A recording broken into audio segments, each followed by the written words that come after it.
Welcome to Paranormal Champagne. I'm your host, Kirsten Langston. For more content like this, go to thirdeyechampagne.com. And if you like what you're hearing, don't forget to like and subscribe. Tonight's story is called Atheism. You can find it in the short story compilation, 20 Till Midnight.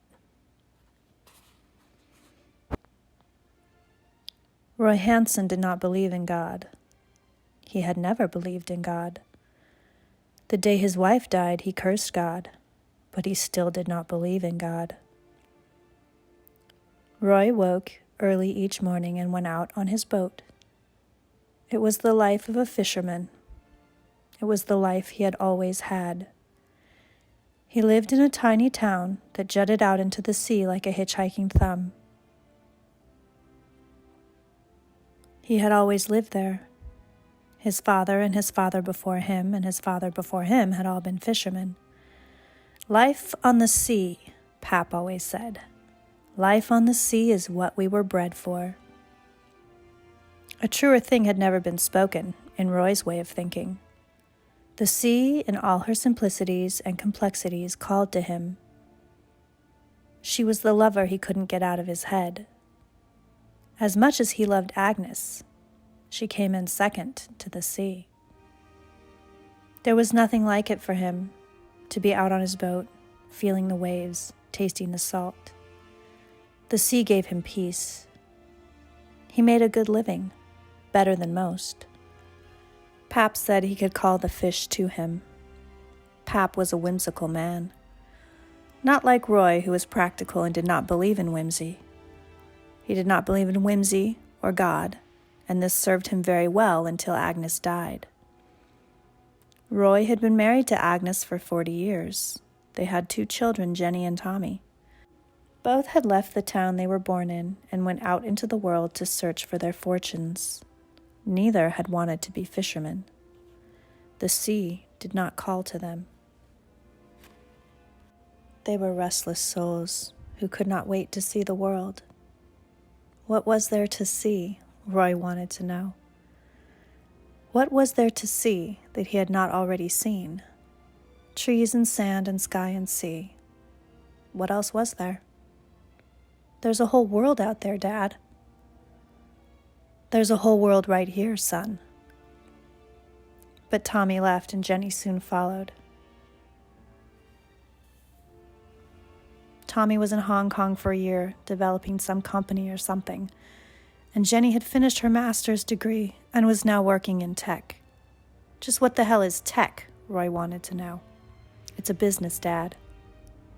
Sounds fishy to me, he'd sniffed. She laughed at his pun. Jenny was a good girl. Apparently the tech was all on the other side of the country, so Jenny had gone there, which left Roy alone with his friends, his fish, and his wife. And then his wife had died. Agnes. He loved her with the simplicity of a child. He wanted her with a desire that bordered on obsession. As they grew old, neither of these things diminished. He had partially expected them to. He was not sure why. She always looked beautiful to him. He wondered if everyone saw what he saw. Even as she grew older, she was still pretty. Her lively dark eyes that were brown or black, depending on her mood, were large and expressive. Her hair had been long and black until a few years ago when she decided to, quote, give up the charade. It's no use, Roy. I'm old, and everyone knows it. I'm going gray. He had grinned and patted her back with his gnarled hand and realized with a start that he was old too. Where had the time gone? Roy awoke when it was still dark and got his clothes on. He would make coffee on the boat. He still went out every morning, whether he fished or not. He watched the sunrise from the boat, as he had nearly every day for the past 50 years. He thought he would never get on the boat again after what had happened to Agnes last year. They had gone out together on Sunday morning.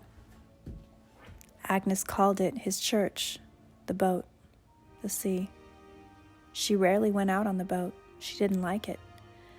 The sea was not in her veins like it was in his. I like to feel the solid ground beneath my feet, she would say.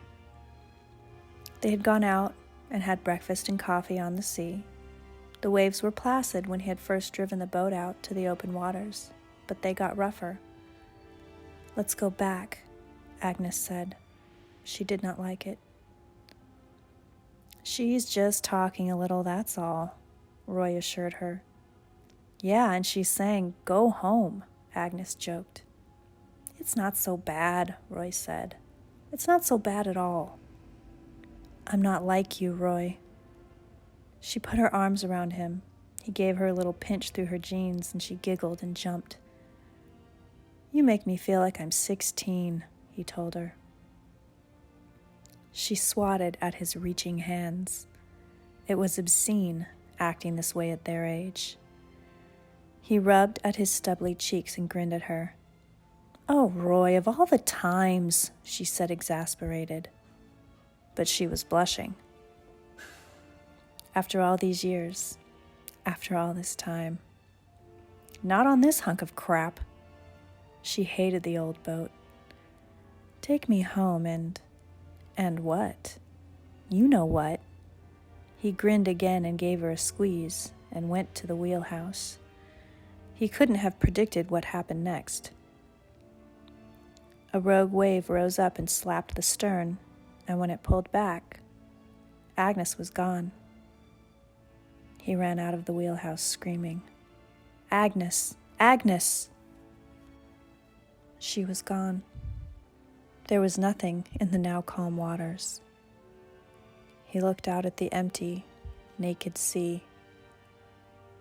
There was no small dot of a person, no flailing arms. There was nothing. He screamed until he was hoarse. He called the Coast Guard. They came out and helped him search, but it was no good. Agnes was gone. The sea had taken her. Roy cursed God that day, the God he did not believe in. Easier to blame God than to blame the blue-green bitch upon which he had lived his life. Life was empty without Agnes. Life was wrong. Roy got up every day, and he went out on the boat every day. He trawled for fish using a Danish seine, just like his father had done, and his father before him, and his father before him. He caught fish, cod, herring, haddock. He brought in his haul. He came home to an old and empty house, and he cursed the God he did not believe in. Roy made his coffee, and he watched the sun come up, red and orange over the horizon. Fluffy fingers of gray and black clouds worked their way across the new light. Roy drank his coffee standing on the stern where he had last seen his wife. He decided to put down the net, even though it was Sunday, and he had no real desire to catch anything. He lowered it into the water, thinking placidly about the wave that had taken his wife. He had never seen a wave like that, not in all his years on the water. He had heard Pap talk about waves that come out of nowhere and swallow boats whole. He'd never seen one. His briny lover had taken Agnes so she could have Roy all to herself. He imagined Agnes out there at the bottom of the sea, gray hair waving around her perfect face, like a mermaid. He pulled up the net and was rewarded with a small haul of fish and some debris, some kind of animal carcass. He got the fish in the box and then moved to work on the carcass caught in the net. It was covered in white fishing line. Gray hair. Roy shook his head. He grabbed at the thing and it rolled over. Agnes's big brown eyes looked at him wetly. She blinked. "Agnes?" He shook his head again. She was wrapped in the net, clinging to it, almost as if she had spotted it and rode it in to see him. My God, Agnes! He worked as quickly as his gnarled, arthritic hands would allow. Her clothes were adhering to her spongy gray skin. The fabric was ripped, and fish had eaten little holes in her jeans. She lolled about in the net, sunbathing. Jesus, Agnes, I thought I lost you. He pulled her loose and laid her gently on the deck. He went in the wheelhouse and set the course for home. He couldn't believe he had found her. She seemed no worse for the wear. It was amazing nothing had eaten her. There was nothing missing. Nothing had even taken a nibble. It was a miracle. I've brought my girl home. The sea had given her back to him. She had taken pity on his sorrow and gave him back his wife. He rubbed his hand unconsciously on his jeans. They were wet from pulling her from the net. Outside, the boat rose and fell on the waves, and while Roy fiddled with his radio, Agnes sat up on the deck, and her head twisted around as if she were trying to see where she was. As Roy debated radioing the Coast Guard or calling the coroner from his cell phone, Agnes stood and walked with halting steps towards the wheelhouse, her bare feet slapping the boards and sticking tackily before she picked them up again. She put her hand out, trying to steady herself. Roy decided to call the coroner. He pulled his phone from his pocket and dialed. Then he looked up. His dead wife was pulling at the handle on the wheelhouse door. He hung up the phone. Agnes! He knew she could not possibly be alive. He knew he was hallucinating and probably about to die himself. He knew she could not be in the wheelhouse, smelling of the ocean and putting her dripping, slimy arms around him. He wrapped his arms around her waist and buried his head in her flowing hair and wept. I found you, babe. I found you. She gurgled in his ear. Roy pulled back. His clothes were soaked through. He put a trembling hand to her cheek and caressed her. She worked her lips as if she were trying to smile but couldn't quite manage it. Her eyes filled with tears, and Roy could smell salt. Let's get you home, he said. He put his arm around her waist as the boat slid through the chop. It was still early enough that no one was out. Roy docked the boat and helped Agnes down. She walked with jerky steps like she had forgotten how. Her eyes looked confused, and she couldn't or wouldn't talk. What was it? What was happening that allowed him to be with her? God? He helped his wife the short distance to the house and sat her in a chair while he wondered what he should do. Surely this wasn't real. Yet she was there, walking and moving. Maybe not quite herself yet, but she was there. Or he had lost his mind. Except he did not feel crazy. She twisted her head this way and that. It was almost unnatural the way she turned it, as if she might break her neck at any second. He stood up from the table and got a glass of water and put it in front of her. She looked at it.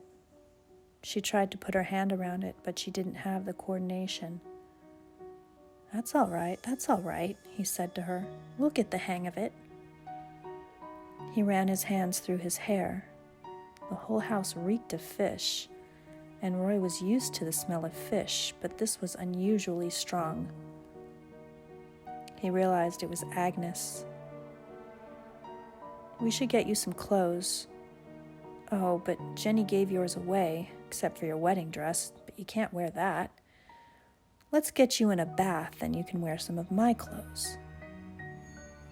He looked closely at her. She looked the same. Her gray hair cascaded down her back in drying waves, and her eyes regarded him darkly. She blinked. Her skin wasn't quite right. Of course, how could it be? She had been down there for so long. It was gray and spongy and even seemed to be oozing some liquid. Her fingernails were long and black.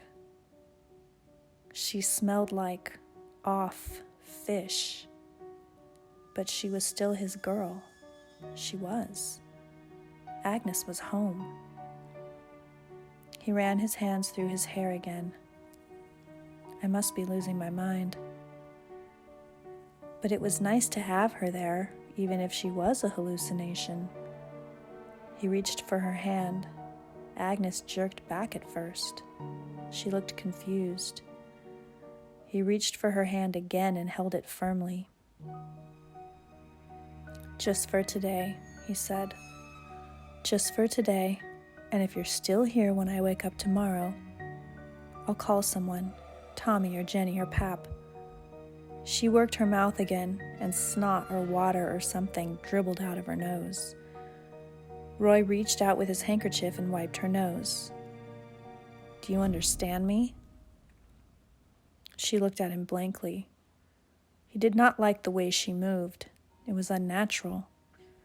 Everything she did was spasmodic movements, and her bones were twisting in ways he had not thought possible.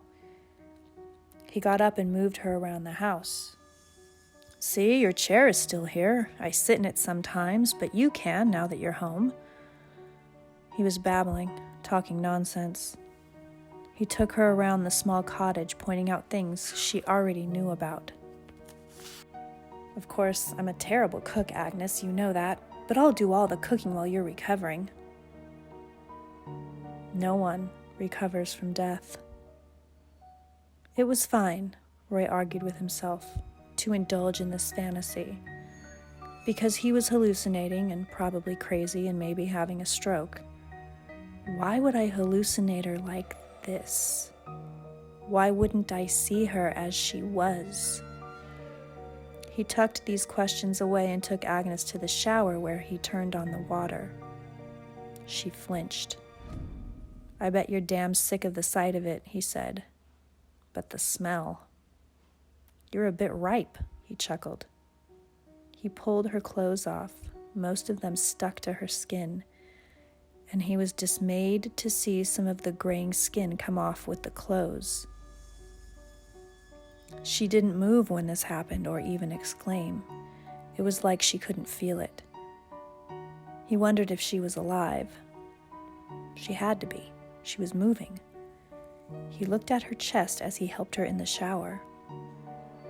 It was moving, but it wasn't rising and falling.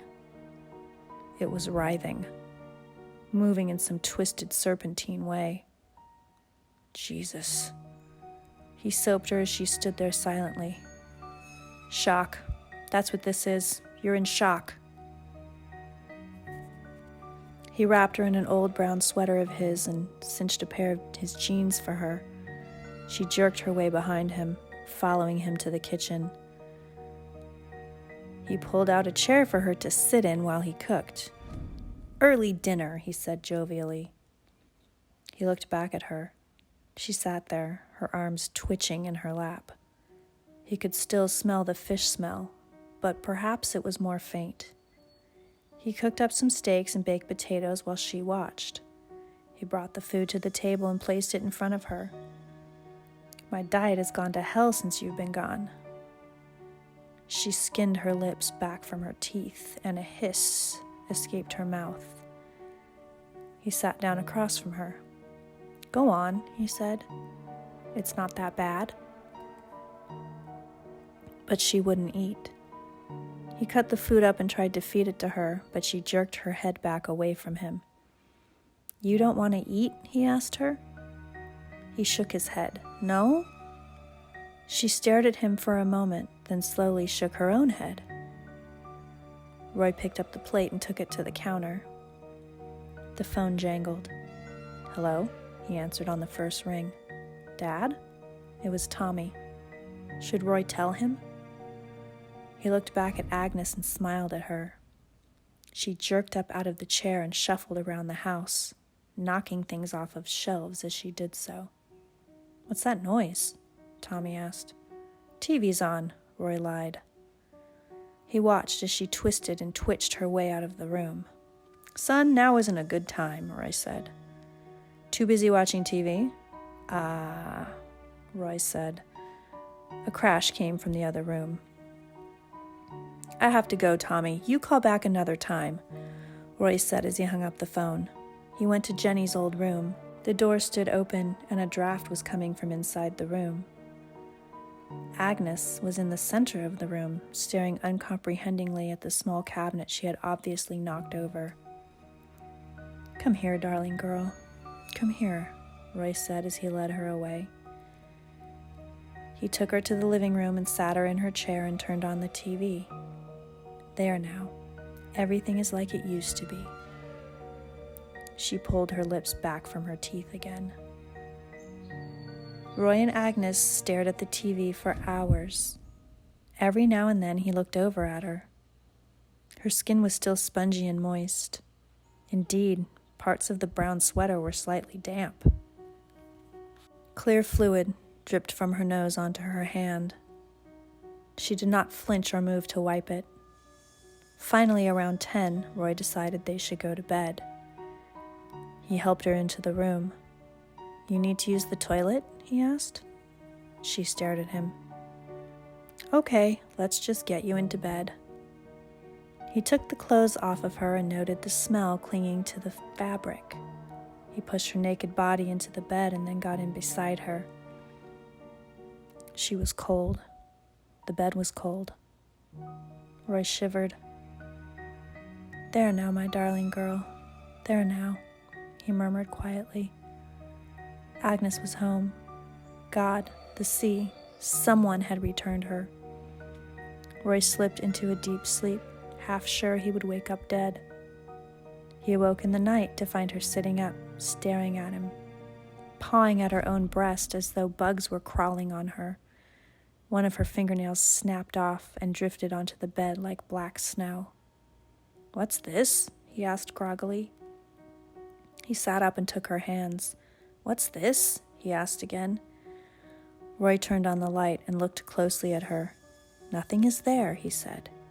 He helped her lay back down, and then he snapped off the light, positive that when he woke up, she would be gone. As the sun rose and the light cut through the pale peach curtains, Roy woke up and looked over. Agnes stared mutely back at him. The sheets were damp. He reached out to touch her. She was cold. Her skin felt soft, like if he pushed hard enough, his fingers would go right through it. The coverlet was littered with black spots. Her fingernails. Roy grabbed her hand and looked at it. The nails were gone. He realized there was something at the bottom of the bed near his feet. He knew without looking, but he pulled the sheets back anyway. Her black toenails scattered across the white sheet like little curling bugs. Roy grimaced.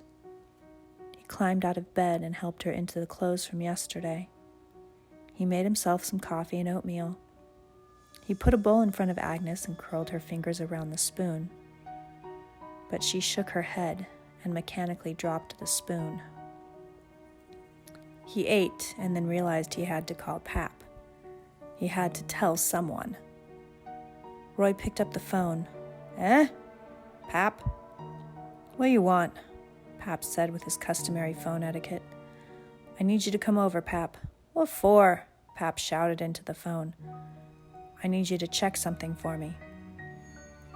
63 years old and you still need your dad to come and see something for you? "Pap," Roy began. Pap hung up the phone.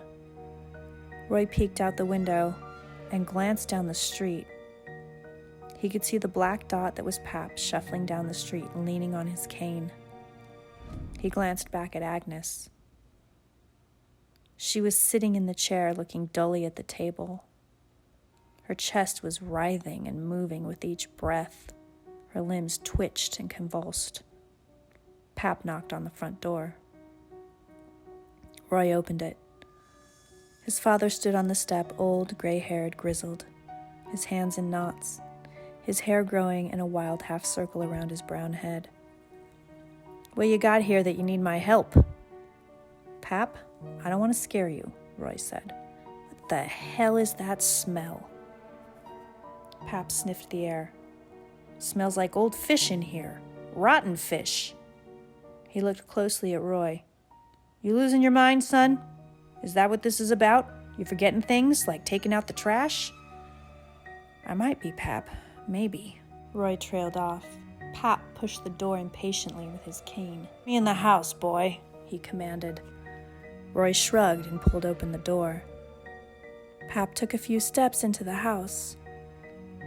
He spotted Agnes and stopped. "You can see her?" Roy asked. Pap was silent for a long time. Agnes stared at him and then slowly closed one large, brown eye. Then she got up and lurched out of the room toward the back of the house. "What has happened here, son?" Roy told him the story. From the back of the house, crashes sounded as Agnes wandered from room to room. "I don't know what that is, but it's not your wife," Pap said finally. "She's back, Pap.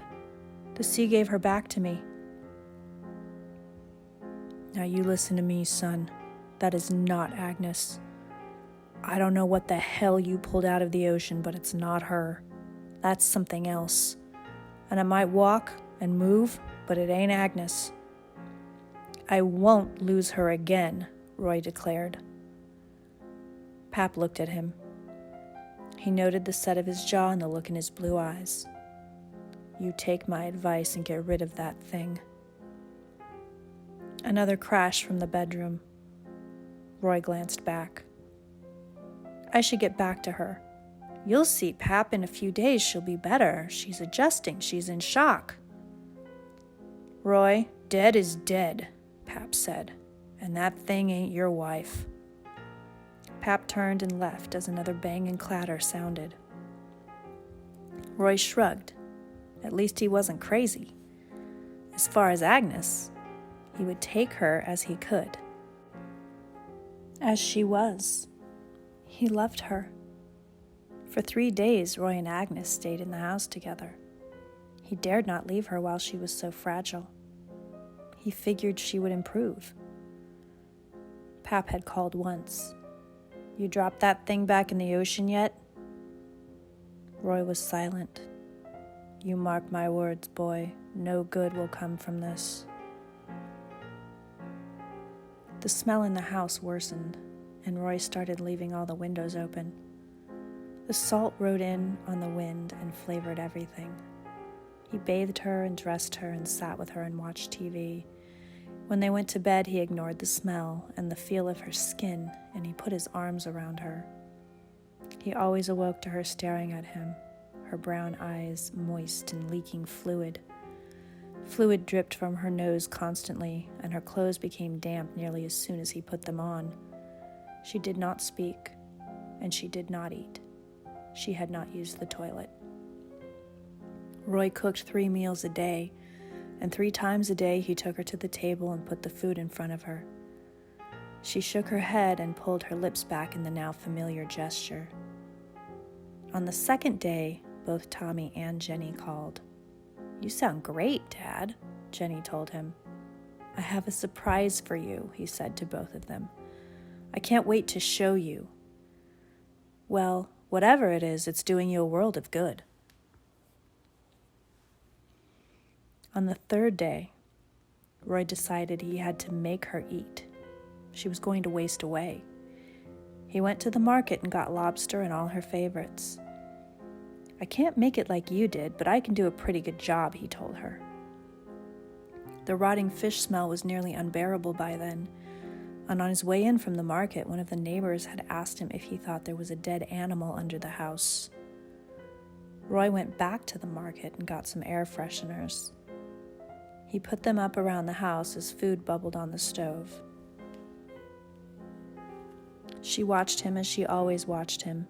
Fluid dripped from her nose and eyes. Occasionally, something dripped from her ears. Her skin looked like custard. He'd found chunks of it in her clothes. It smelled putrid. Her hair had started to fall out. The long gray strings were scattered all over the house like seaweed. Roy cooked food and made a big show of laying it out on the table.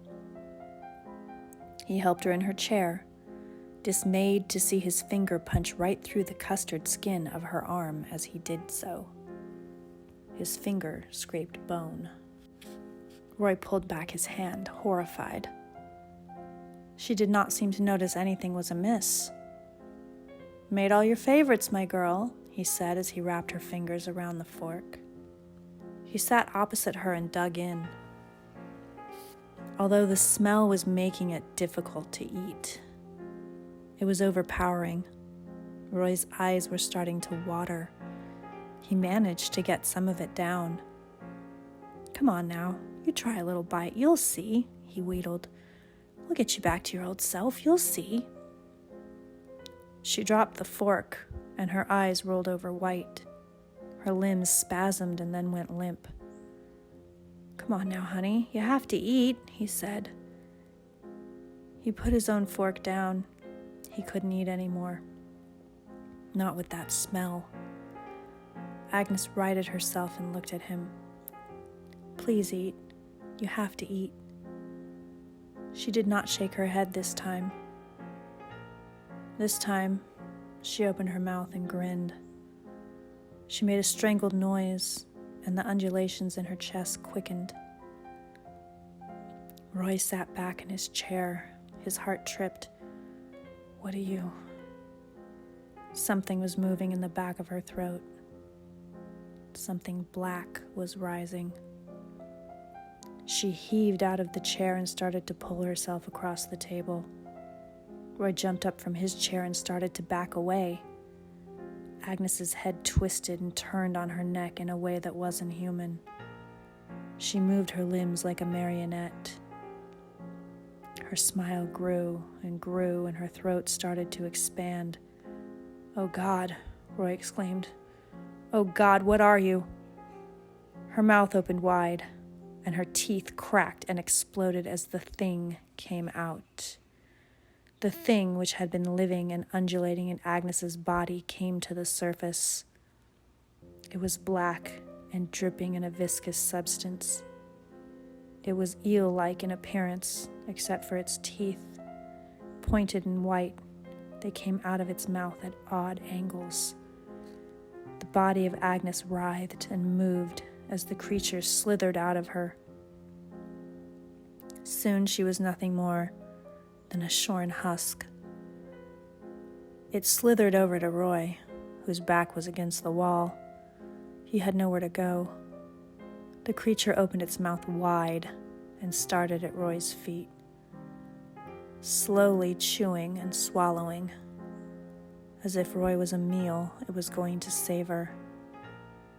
Roy watched as the black, sinuous thing ate his feet and legs. Bones snapped and blood poured out over the floor. "Agnes, love," he sputtered. "Oh God, Agnes."